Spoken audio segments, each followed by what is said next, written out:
year is 1810. The Venezuelan people are tired of the Spanish oppressive rule. The people who are born in Spain had full government power, while the people born in Venezuela had no power, even if they were wealthy.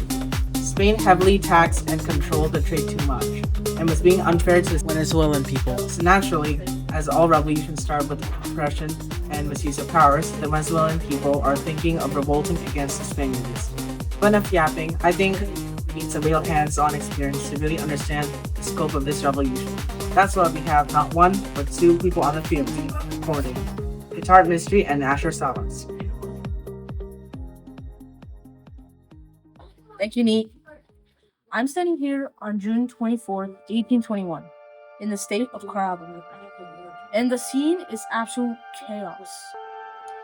Smoke fills the air as Simon Bolivar leads thousands of independence fighters across the battlefield. I can see soldiers charging forward, like muskets firing, horses racing through the dust. Moments ago, Bolivar's narrow dodged a spear thrown by a royalist soldier, but tragically his dog, Nevada, wasn't as lucky. The emotional weight here is heavy, but determination is even stronger. This battle could decide the future of Venezuela. Thank you. Back to you. Alright, thanks, Guitar. That was pretty dramatic, but let's see what Asher's got to report on the field, Robbie. The battlefield has only grown more intense. Bolivar's forces, nearly 8,000 strong, are pushing hard to reclaim land from the royalists. I'm watching Jose Antonio Panis leading a cavalry charge straight towards the final royalist stronghold at Puerto Cabello. The independence fighters are exhausted, but they're not backing down. We've confirmed the losses of Ebrizo Plaza and Manuel Centeno, two major independence leaders, and morale is shaken. But the revolutionaries believe that this is the moment they will finally secure their freedom. If they take Puerto Cabello, Venezuela may finally break free from Spanish control. Back to you at the studio. Thanks, Asher. Now it's time to introduce the man, the myth, the legend, Simon Bolivar, starring Drew Finkelman. Thank you for having me. So, Mr. Bolivar, what type of government did you believe was best suited for newly independent nations?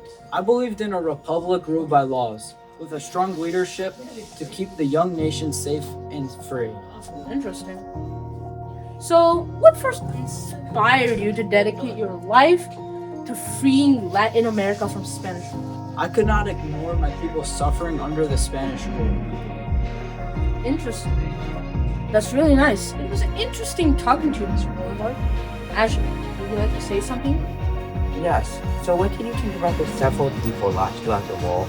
The losses were tragic, but they bought our freedom. What are you planning on doing after independence is reached the colonies? I plan to unite the new republics into one strong nation, like Grand Colombia. I see.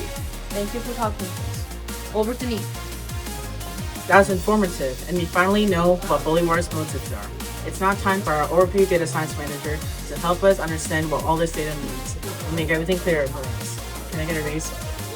Thank you, Nate. The Venezuelan War of Independence was driven by political inequality, social frustration, and economic restrictions placed on Creoles by Spain. Despite having vast oil reserves, 80% of Venezuelans live in poverty. The most important spark came when Napoleon imprisoned King Ferdinand, giving Creole the perfect moment to push for independence. After the war, Venezuela transitioned from a colony to a republic, and Creole elites gained political power. After living in extreme poverty and living under an intense regime, they gained their independence on July 5, 1811. But not everyone benefited. People of color, the poor, and enslaved people continued to face inequality. Still, this revolution helped inspire independence movement across Latin America and contributed to the creation of Gran Colombia on December 19, 1819. Its legacy continues today as Venezuela still suffers the result of the post-state ruin that left the economy near total destruction. This led almost 8 million Venezuelans to flee the country. It still matters because the country is still struggling today to go back to normal, dealing with debt, shattering infrastructure, and long-term effect of its political and economic history. Thank you, Nate. Back to you.